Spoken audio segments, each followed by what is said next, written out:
रुद्र संहिता सृष्टिखंड।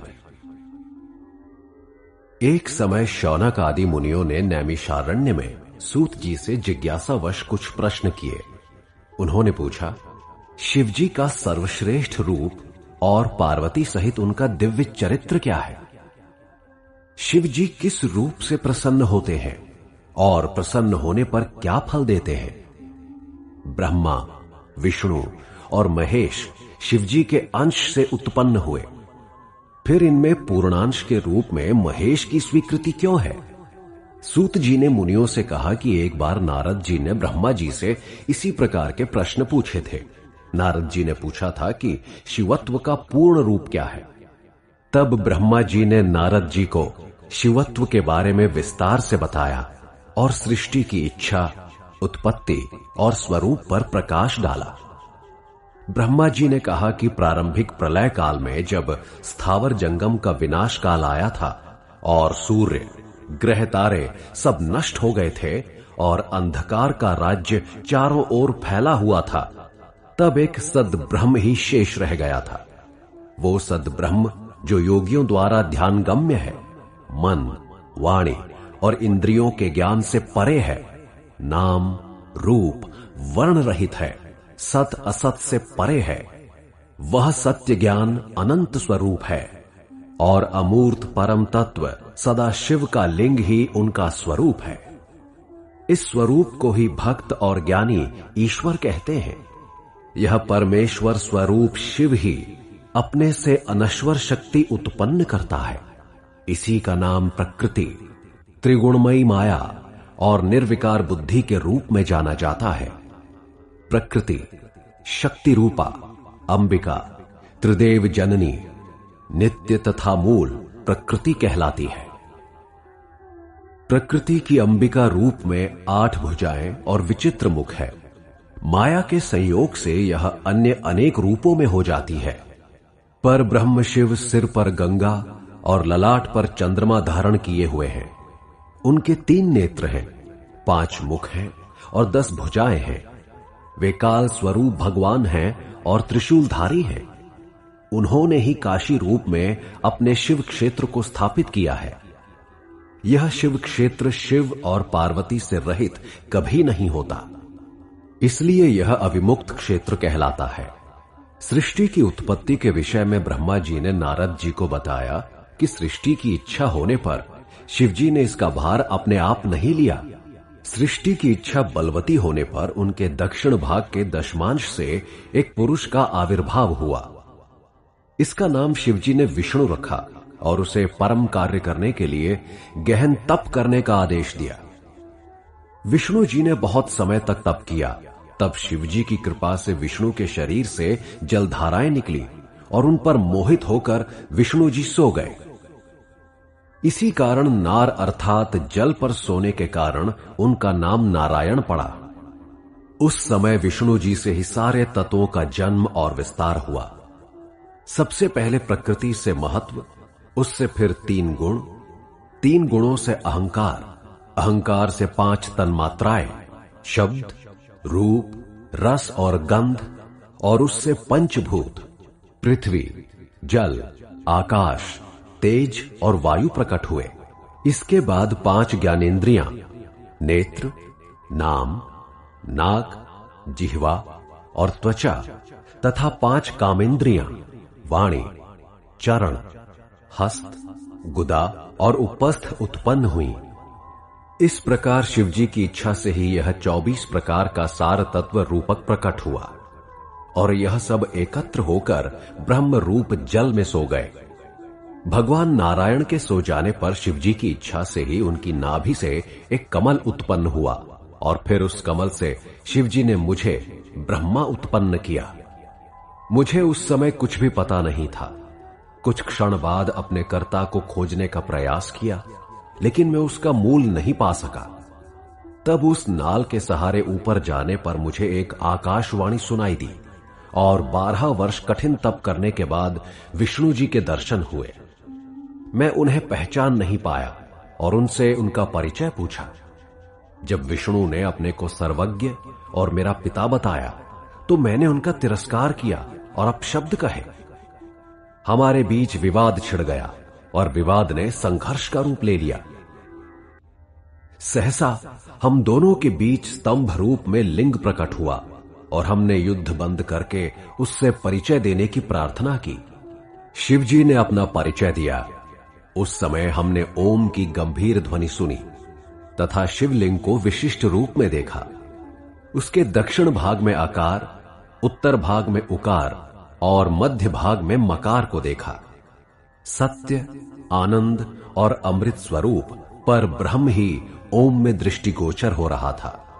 जब हम उसके विषय में विचार कर रहे थे तब एक महात्मा वहां आए और उन्होंने बताया कि ओम शिवजी का ब्रह्म स्वरूप ही है और वह अगोचर है।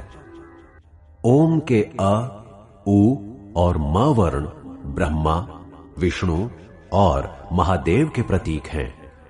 अकार बीज है, उकार कारण रूप योनि है और मकार बीजी है। इस प्रकार महेश्वर की इच्छा से बीजी बीज योनि में गिरकर चतुर्दिशाओं में विकसित होने लगा। उससे एक सुवर्णमय अंड उत्पन्न हुआ और यह वर्षों तक जल में स्थित रहा। इसके दो भाग हो गए, ऊपर के भाग से स्वर्गलोक और नीचे के भाग से पृथ्वीलोक प्रकट हुए। उस अंड से ही चतुर्भुज शिवजी का आविर्भाव हुआ। यही त्रिरूपधारी ब्रह्मा, विष्णु और महेश रूप में प्रभु हैं। हम दोनों ने महादेव की वेद मंत्रों से स्तुति की और शिवजी के द्वारा 10 भुज रूप परम कांतिमान पंचमुख रूप में अपने सामने प्रकट होते हुए देखकर हमें संतोष हुआ। शिवजी से ही 48 अक्षरों वाला गायत्री मंत्र, 8 मात्राओं वाला शिव मंत्र, मृत्युंजय, चिंतामणि मंत्र तथा दक्षिणामूर्ति मंत्र उत्पन्न हुए। हम दोनों ने इन 5 मंत्रों को ग्रहण कर शिवजी की स्तुति प्रारंभ की। इसी समय भगवान शंकर के प्रसन्न होने पर विष्णु ने उनसे पूछा कि आप कृपा करके यह बताइए कि आप किस रूप में प्रसन्न होते हैं, क्या आप फल प्रदान करते हैं और आपका दिव्य रूप क्या है। इस जिज्ञासा को शांत करने के लिए एक पूरा वृत्त जानना आवश्यक है। एक समय हिमालय पर्वत की सुंदर कंदरा में नारद जी ने सुदीर्घ तप किया और अहम ब्रह्मास्मि की भावना से समाधिस्थ होकर ब्रह्म विधान को अपनाया।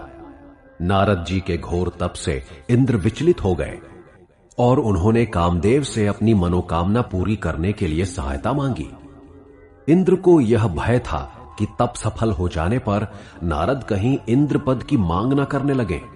कामदेव ने इंद्र की बात मानकर नारद जी का तप भंग करने का विचार किया। कामदेव नारद जी के तपस्या क्षेत्र में गए और वहां जाकर अपने सभी काम पूर्ण प्रभावों का व्यापक प्रसार किया, लेकिन नारद जी में लेश मात्र भी विकार पैदा नहीं हुआ। नारद जी उसी स्थान पर तपस्या कर रहे थे जहां पर शिवजी ने कामदेव को भस्म किया और वह सारा क्षेत्र काम के प्रभाव से परे घोषित कर दिया गया था। जब इंद्र को कामदेव की असफलता का समाचार मिला तो वह स्वयं आए और नारद जी की प्रशंसा करने लगे। इंद्र की प्रशंसा से नारद जी में गर्व उत्पन्न हो गया और वे अपने आप को कामजित मानने लगे। उनके मन में इतना मोह पैदा हुआ कि वे शिवजी के पास जाकर अपनी काम विजय की कथा सुनाने लगे। शिवजी ने नारद जी को आत्म प्रशंसा और आत्म विज्ञापन न करने का परामर्श दिया, लेकिन नारद जी नहीं माने और वह ब्रह्मा जी के पास पहुंच गए। वहां भी उन्होंने काम विजय की कथा सुनाई। तदुपरांत विष्णु लोक में भी उन्होंने वही बात बताई। इस प्रकार नारद जी के मन में अपने काम विजयी होने का अहंकार पूर्ण रूप से भर गया। विष्णु जी ने नारद जी का यथोचित स्वागत किया और जहां उनके ज्ञान वैराग्य की प्रशंसा की, वहीं नारद जी के इस आचरण के लिए शिव की मन ही मन स्तुति भी की। नारद जी का मोह और अहंकार इतना बढ़ गया था कि उसका नाश होना आवश्यक था। अतः शिवजी की इच्छा से विष्णु ने नारद के मोह और अहंकार के नाश के लिए एक योजना बनाई। विष्णु ने नारद के मार्ग में एक सुंदर नगर बनाया और वहां के शासक शील निधि द्वारा अपनी अद्वितीय सुंदरी कन्या का स्वयंवर करवाया। नारद जी वहां पहुंचे तो उस कन्या ने उन्हें प्रणाम किया। उसे देखते ही वह उस पर मुग्ध हो गए। नारद जी ने उसकी भाग्य रेखा पर पढ़ा कि उसका पति अजेय होगा, इसलिए नारद जी उसे प्राप्त करने के लिए व्याकुल हो उठे। इस कार्य को संपन्न करने के लिए नारद जी विष्णु का रूप लेने के लिए उनके पास गए और उस कन्या को वरण करने की अपनी इच्छा व्यक्त की। तब विष्णु जी ने नारद को वानर का रूप देकर उनका मोह भंग करने के लिए उन्हें स्वयंवर में भेज दिया। नारद जी स्वयंवर स्थल पर पहुंच गए। शिवजी की माया के कारण वहां उपस्थित सभी राजाओं ने नारद जी को उनके वास्तविक रूप में ही देखा, लेकिन शिवजी के 2 गण वहां ब्राह्मण वेश में थे और वे नारद से हास परिहास करने लगे।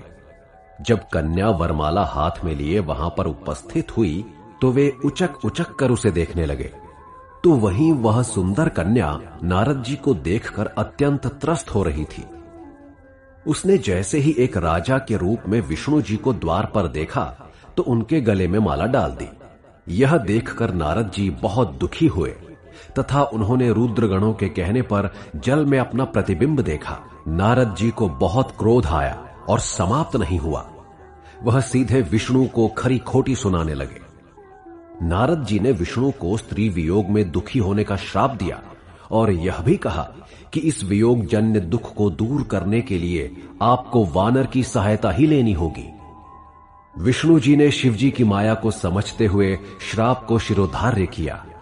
शिवजी ने अपनी माया को समेट लिया और उसके तुरंत बाद नारद जी अपनी सहज स्थिति में आ गए और अपने आचरण के लिए विष्णु के चरणों में गिरकर क्षमा याचना करने लगे। तब उन्हें पता चला कि उनके दर्प को समाप्त करने के लिए शिवजी ने ही माया का यह जाल रचा था। नारद जी को यह जानकर बहुत आश्चर्य हुआ और उन्हें अनुभव हुआ कि शिवजी के आदेश से विष्णु, ब्रह्मा तथा अन्य देवता कार्य करते हैं। शिव ही मूल रूप है और उस मूल के 3 विशिष्ट रूप हैं: सृष्टि जन्मदाता ब्रह्मा, पालनकर्ता विष्णु और संहारकर्ता महेश या रुद्र।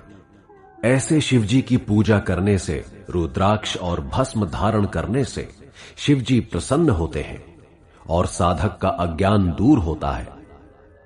विष्णु जी ने बताया कि हे मुनि नारद, भगवान शिव आपका कल्याण करेंगे। आप ब्रह्मलोक में जाइए और ब्रह्मा जी से शिव स्तोत्र सुनिए तथा शिवजी की पूजा कीजिए। इसके उपरांत विष्णु जी अंतर्ध्यान हो गए और नारद जी पृथ्वी पर आकर विभिन्न स्थानों पर शिवलिंग की पूजा अर्चना करने लगे। यहीं पर ब्राह्मण वेशधारी गणों के दर्शन नारद जी को हुए।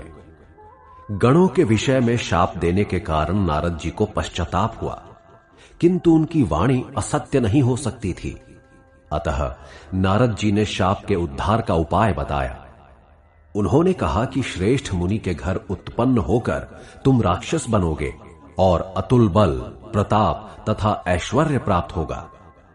इस पर शिवगण प्रसन्न होकर चले गए। मुनियों ने सूत जी से पूछा कि यह विस्तार से बताने की कृपा करें कि किस प्रकार शिव अनेक रूपों में आकर सृष्टि की उत्पत्ति, पालन और संहार करते हैं। तब सूत जी ने शिवजी के द्वारा कही गई बात को विस्तार से बताया। इसके अनुसार 4000 युग का ब्रह्मा रूपी मेरा एक दिन होता है और इतने ही परिमाण की एक रात्रि होती है। इस परिमाण में ही मेरी 100 वर्ष की आयु होगी। प्रत्येक वर्ष में 12 महीने और महीने में 30 दिन और परिमाण पूर्व कथित होगा। मेरा 1 वर्ष विष्णु जी का 1 दिन होगा और इस रूप में उनकी 100 वर्ष की आयु होगी। विष्णु का 1 वर्ष रुद्र जी के 1 दिन के बराबर होगा और इसी क्रम में वे 100 वर्ष के होंगे। रुद्र जी का 1 श्वास ब्रह्मा, विष्णु और हर गंधर्व, राक्षस तथा सर्पों का 2100 अहोरात्र का परिमाण होगा। रुद्र श्वास लेने से 1 पल व्यतीत होगा और इस प्रकार 60 पलों की 1 घड़ी और 60 घड़ियों का रुद्र का 1 दिन होगा। रुद्र के श्वास लेने की कोई संख्या नहीं है और समग्र सृष्टि के प्रलय हो जाने पर भी रुद्र ही शासन करेंगे। ब्रह्मा और विष्णु ने शिवजी को प्रणाम किया और उनके आदेश को शिरोधार्य करने का निश्चय व्यक्त किया। इस पर शिवजी संतुष्ट होकर अंतर्ध्यान हो गए। इस वृत्तांत को सुनाकर ब्रह्मा जी बोले कि उसी समय से लोक में लिंग पूजा प्रचलित है। सबसे पहले ब्रह्मा और विष्णु ने पूजा को अपनाया और उसके बाद अन्य लोगों ने। सूत जी बोले कि लिंग की सविधि उपासना रिद्धि सिद्धि देने वाली है। ब्रह्मा, विष्णु और रुद्र तीनों ही भगवान शिव के अंग रूप हैं, लेकिन गुणवत्ता की दृष्टि से रुद्र की श्रेष्ठता का आधार स्वयं शिव रूप में है। मुनियों ने सूत जी के प्रति कृतज्ञता प्रकट की और उन्होंने शिव पूजन की विधि बताने का अनुरोध किया।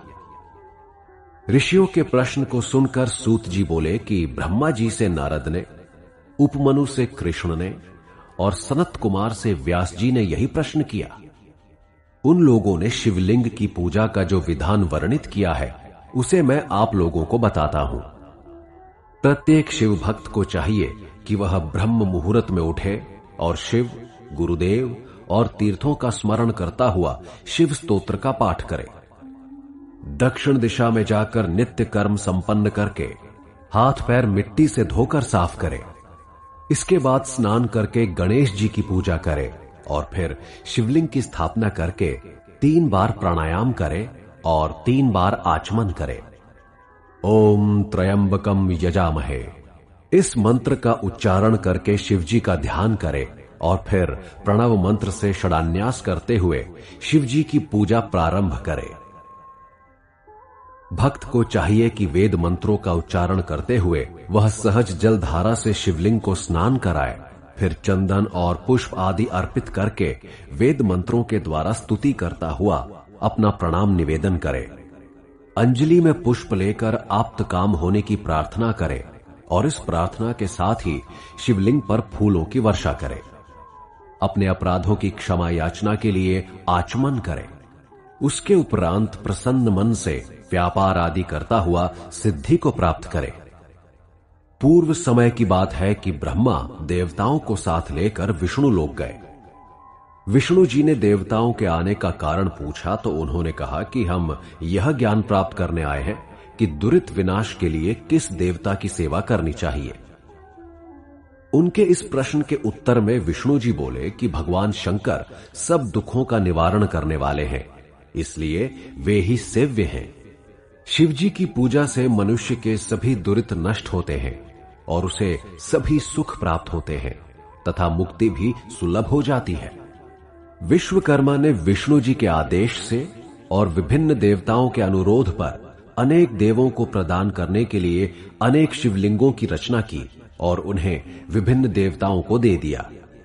इंद्र के लिए पद्म रागमणि खचित, विश्वदेव के लिए रजतमय, कुबेर के लिए स्वर्णमय, अश्विनी कुमार के लिए पीतल का, नाग के लिए चंदन का, धर्मराज के लिए पीतमणि का, लक्ष्मी के लिए स्फटिक का, छाया के लिए मृत्तिकामय, वरुण के लिए श्याम वर्ण का, आदित्य के लिए ताम्रमय, विष्णु के लिए इंदु नीलमणि खचित, चंद्रमा के लिए मौक्तिक, यज्ञ के लिए दधिमय, ब्रह्मा के लिए सुवर्णमय और देवी के लिए नवीनतममय लिंगों की रचना करके सब देवताओं को दे दिए।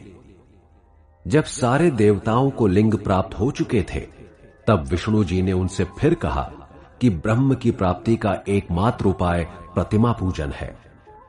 जिस तरह मूल के सींचने से शाखाएं हरी भरी हो जाती हैं, उसी प्रकार शिवलिंग की पूजा से सभी देवता अपने आप प्रसन्न हो जाते हैं। इस प्रकार विष्णु जी से तत्व ज्ञान प्राप्त करके देवता पुनः अपने धाम लौट आए और निष्ठापूर्वक शिवलिंग की उपासना करने लगे। ब्रह्मा जी ने नारद से कहा कि यह जानना भी बहुत आवश्यक है कि किन पत्र पुष्पों से शिवजी की पूजा करने से क्या फल मिलता है। कमल पत्र, बेल पत्र एवं शंख पुष्पी से शिवजी का पूजन लक्ष्मीदायक है। 50 कमल पुष्पों से शिवजी का पूजन रोग निवारक है और 1 सहस्र कमलों से की गई पूजा भार्यादायक है। जो व्यक्ति मुक्ति का इच्छुक है उसे कुशा से शिवजी की पूजा करनी चाहिए और जिसे आयु की इच्छा है उसे दूर्वा से तथा पुत्र के इच्छुक को धतूरे से शिव की पूजा करनी चाहिए। जो व्यक्ति शत्रुनाश का फल पाना चाहता है उसे शिवजी की पूजा आक के फूलों से करनी चाहिए। और प्रताप का इच्छुक भी आग के फूलों से शिवजी की पूजा करे। कनेर के फूलों से की गई पूजा दरिद्रता दूर करने वाली होती है तथा हार सिंगार से की जाने वाली पूजा सुख समृद्धिदायक होती है। शत्रुनाश के लिए जिसमें शत्रु की मृत्यु अभीष्ट हो, वहां राई के फलों से शिवजी की पूजा करनी चाहिए। केतकी और चंपा पुष्प शिव की पूजा के विधान से बहिष्कृत हैं। नारद जी ने ब्रह्मा जी से शिवजी के अंतर्हित हो जाने के बाद के वृतांत को जानना चाहा। तब ब्रह्मा जी ने बताया कि शिवजी के अंतर ध्यान हो जाने पर मैंने हंस का और विष्णु ने वराह का रूप धारण कर लिया तथा सृष्टि रचना पर विचार किया।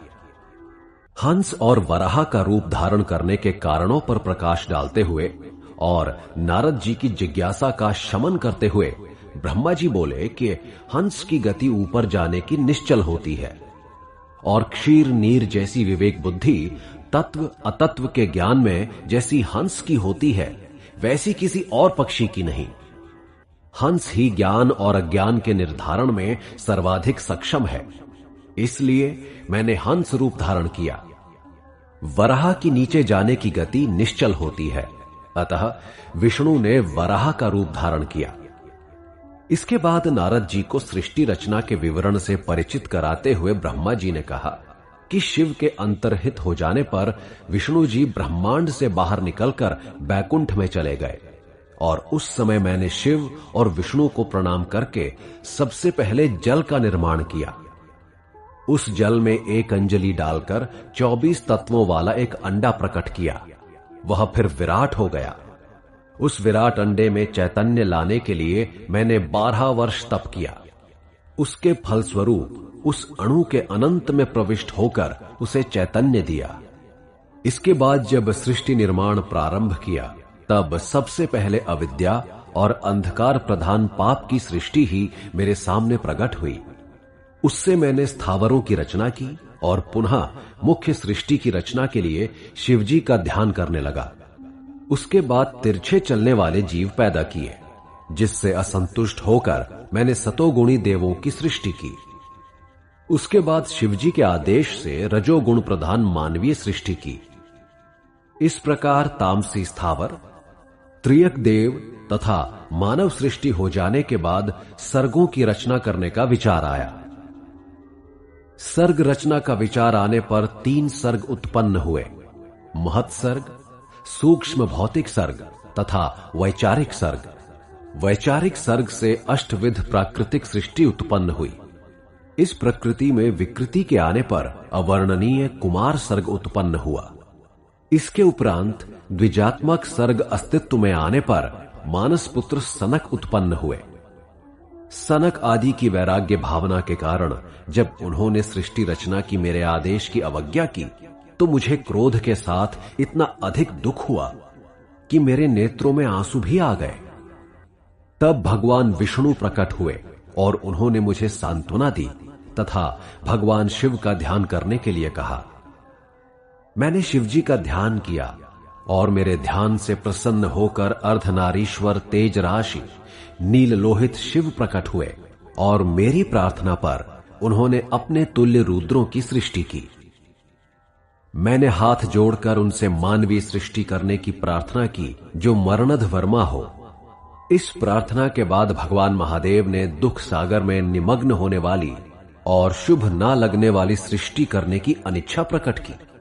उन्होंने कहा कि मैं शरणागतों को तत्वज्ञ वाला हूं और दुखियों का उद्धारक हूं, इसलिए मैं सुख दुखमय प्रजा की सृष्टि नहीं करूंगा। इस सृष्टि का कार्यभार तुम ही संभालो। यह बात अलग है कि माया की बाधा तुम्हें इस कार्य में नहीं होगी। शिवजी के अंतर ध्यान हो जाने के बाद ब्रह्मा जी ने सृष्टि रचना का कार्य जारी रखा। उन्होंने बताया कि मैंने पंचभूतों के पंचीकरण के द्वारा पृथ्वी, जल, आकाश, अग्नि, पर्वत, समुद्र और वृक्ष आदि तथा कालादि से पर्यंत कालों की सृष्टि की। इस पर भी मैं असंतुष्ट रहा और मैंने भगवान शिव का ध्यान किया। अंबिका सहित शिव का ध्यान करने के बाद जो शक्ति मुझे मिली, उसके द्वारा नेत्रों से मरीचि को, भृगु को हृदय से, अंगिरा को सिर से, पुलह को कर्ण से, पुलस्त्य को उदान वायु से, वशिष्ठ को समान वायु से, ऋतु को अपान वायु से, अत्रि को श्रौत से, दत्र को प्राण से, और क्रोड़ से हे नारद तुम्हें और अपनी छाया से कर्दम को उत्पन्न किया। इस कार्य के साथ ही मैंने साधनों के आधारभूत धर्म को अपने संकल्प से जन्म दिया, और इस कार्य से मुझे परम संतोष अनुभव हुआ। इतनी सारी सृष्टि के बाद मैंने पुरुष और नारी के रूप में अपने को ही विभक्त किया। इसमें मनु रूप पुरुष और शतरूपा रूप स्त्री का रूप धारण करके दोनों का विवाह करके मैथुनी सृष्टि उत्पन्न की। मनु के शतरूपा से 2 पुत्र प्रियव्रत और उत्तानपाद तथा 3 पुत्रियां आकुति, देवहूति और प्रसूति उत्पन्न हुई। आकुति को रुचि ने, देवहूति को कर्दम ने ग्रहण किया और दक्ष प्रजापति ने प्रसूति को स्वीकार किया। इनकी संतानों से चराचर जगत भर गया। आकुति ने दक्षिण और यज्ञ को, फिर यज्ञ ने दक्षिण के 12 पुत्रों को जन्म दिया। देवहूति ने भी अनेक संतानें उत्पन्न की। दक्ष के 24 कन्याएं उत्पन्न हुई।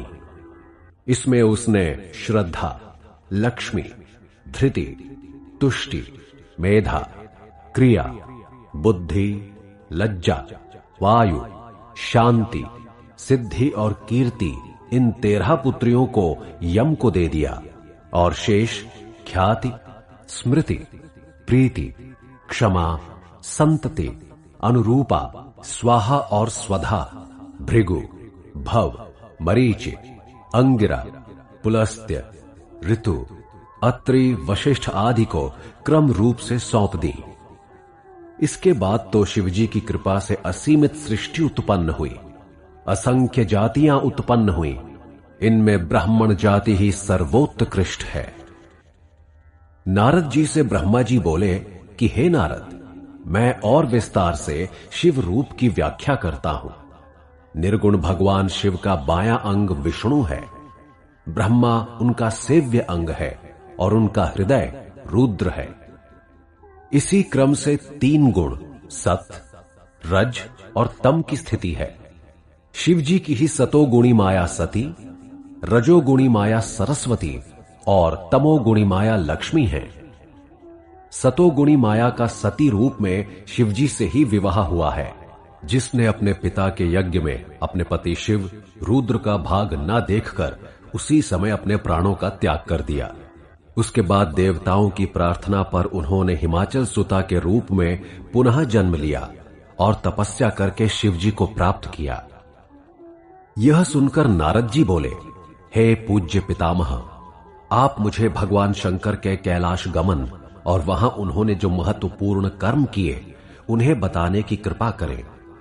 ब्रह्मा जी बोले, हे नारद, मैं एक वृतांत सुनाता हूं।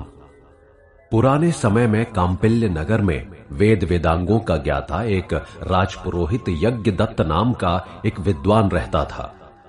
उसका यश चारों ओर फैला हुआ था। उसका एक लड़का था गुणनिधि। गुणनिधि बचपन में ही बुरी संगति में पड़कर जुआ आदि खेलने लगा था।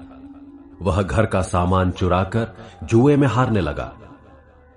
प्रारंभ में गुणनिधि की माता ने जानते हुए भी इसके इस दुर्गुण को पिता से छिपाया। जब भी यज्ञदत्त अपने पुत्र के विषय में पूछता था, तभी वह कुछ बहाना बनाकर कुछ भी कह देती थी। वह बताती कि गुणनिधि देव पूजन, विद्या अध्ययन में व्यस्त है। इस प्रकार वह झूठ बोल देती थी। समय आने पर गुणनिधि का विवाह भी हो गया। विवाह के बाद गुणनिधि की माता ने अपने पुत्र से कहा कि अब तुम इन कुकर्मों को छोड़ दो और पिता की ही तरह अपने परंपरागत कार्य को करने लगो और शिक्षा प्राप्त करो।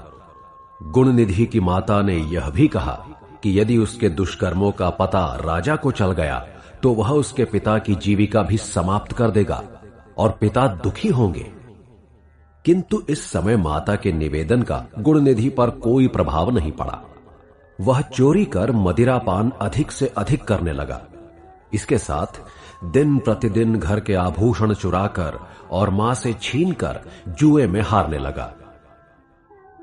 माता ने पुत्र के अवगुण छिपाने का दुष्परिणाम देखकर अपना सिर पीट लिया, पर उसके पिता को कुछ भी नहीं बताया। भाग्य से एक दिन यज्ञदत्त ने अपनी एक अमूल्य अंगूठी एक जुआरी के हाथ में देखी और उस पर चोरी का अभियोग लगा दिया। तब जुआरी ने गुणनिधि का सारा भेद उसके पिता के सामने खोल दिया। जब पिता ने सारी बातें सुनी तो उसे क्रोध आया, किंतु साथ ही वह लज्जा से पानी पानी हो गया। उसे अपने ऊपर बहुत क्षोभ हुआ। वह अपने घर आया और अपनी पत्नी से उसी अंगूठी की मांग की। जब उसने देखा कि उसकी पत्नी अंगूठी ना देकर तरह तरह के बहाने बना रही है, तो उसने पत्नी को डांटा और बहुत बुरा भला कहा। किंतु बाद में अपने भाग्य को वो कोसने लगा। इस दुख से दुखी होकर यज्ञदत्त ने यह सोचा कि वह पुत्रहीन ही होता तो ठीक था। अपने पिता के विवशता से भरे हुए विलाप को सुनकर गुणनिधि को भी लज्जा आई और वह चिंता से भर उठा। इतनी ग्लानि हुई कि वह घर छोड़कर कहीं और चला गया। वहां भूख प्यास से तंग होकर पश्चाताप करने लगा। एक दिन अभाव से पीड़ित गुणनिधि ने शाम के समय पास के एक नगर में शिवरात्रि व्रत धारण किए कुछ शिव भक्तों को अपने मित्रों सहित शिवालय में जाते हुए देखा। वह भी उनके पीछे पीछे चला गया। वहां गुणनिधि ने देखा कि वे पूजा अर्चना कर रहे हैं। वह मिठाई की सुगंध से आकृष्ट होकर बाहर दरवाजे पर इसलिए बैठ गया कि जब ये लोग पूजा करते करते सो जाएंगे तो वो खाद्य सामग्री चुराकर खा लेगा। यही हुआ। जब शिव भक्त नृत्य गायन आदि समाप्त करके सो गए तो गुणनिधि ने अपने दुपट्टे की रस्सी बनाई और दीपक में जलाकर शिव निर्मालय की वस्तुओं को चुराकर भागने की चेष्टा की। तभी उसका एक पैर सोते शिव भक्त से टकरा गया। शिव भक्त ने चोर चोर कहकर चिल्लाना शुरू किया तो और लोग भी जाग गए और सब उसे पकड़ने लगे। इसी पकड़ धकड़ में गुणनिधि की मृत्यु हो गई। जब यमदूत गुणनिधि को पकड़ने के लिए आए तो शिवगणों ने भी उपस्थित होकर उसका विरोध किया और वे गुणनिधि को शिवलोक ले जाने लगे। दोनों में विवाद हुआ। यमदूतों ने गुणनिधि के द्वारा किए गए पाप कर्म गिनाने शुरू किए। तब गणों ने कहा कि इसने श्रद्धापूर्वक शिव पूजन देखा है, कीर्तन सुना है और अपने दुपट्टे से दीपदान किया है, इसलिए इसके पाप कर्म समाप्त हो गए। यमदूतों ने शिवगणों से पराजय स्वीकार कर ली। वे धर्मराज के पास आए और उन्हें सारा वृत्तांत सुनाया। धर्मराज बोले, हे गणों, मैं अपनी सभी आज्ञाओं का उल्लंघन सहन कर सकता हूं, लेकिन इस आज्ञा का उल्लंघन कभी नहीं सहन कर सकता कि श्वेत विभूतिधारी, रुद्राक्षधारी, त्रिपुंडधारी और शिव में आस्थावान किसी भी व्यक्ति को भूल कर भी यहां न लाया करो। जो शिव में आस्था रखता है उसे शिवलोक में भेजने की मेरी स्थायी आज्ञा है। गुणनिधि शिवलोक में पहुंचने के बाद कुछ समय तक बहुत सुख भोगता रहा। उसके बाद कलिंग नरेश अरिंदम के घर दम नामक पुत्र रूप में वो पैदा हुआ। वह बचपन से ही शिव भक्ति में अनुरक्त था और बाद में पिता की मृत्यु के उपरांत सारे प्रदेश में सभी देवालयों में दीपदान का राजकीय आदेश निकलवाया।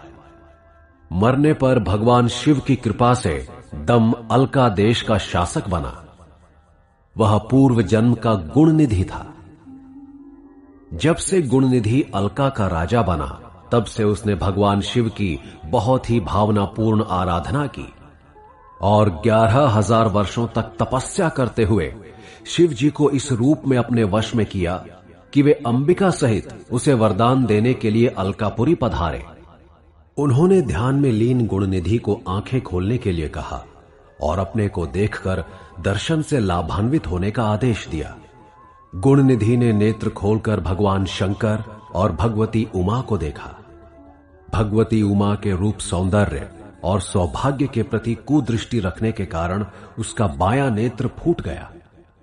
सीधे नेत्र से अपने प्रति उसे घूरते हुए देखकर भगवती उमा ने शिवजी की ओर जिज्ञासा पूर्वक देखा तो उन्हें पता चला कि वह उनका पुत्र है।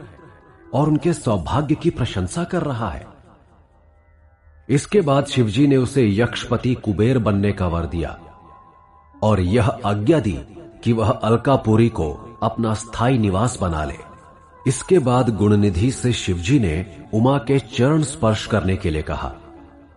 उसके वैसा करने पर उमा ने गुणनिधि को अटूट शिव भक्ति का वरदान दिया और साथ में यह भी कहा कि मेरे रूप के प्रति द्वेष के कारण तुम्हारा फूटा हुआ यह नेत्र पीत वर्ण हो जाएगा और तुम्हारा नाम कुबेर होगा।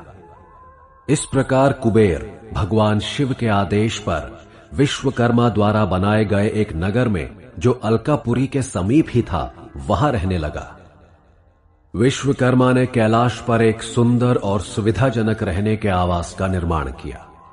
यहां पर शंकर कभी आत्मस्थ होकर योगलीन हो जाते और कभी अपने गणों से विभिन्न चर्चा वार्तालाप करते।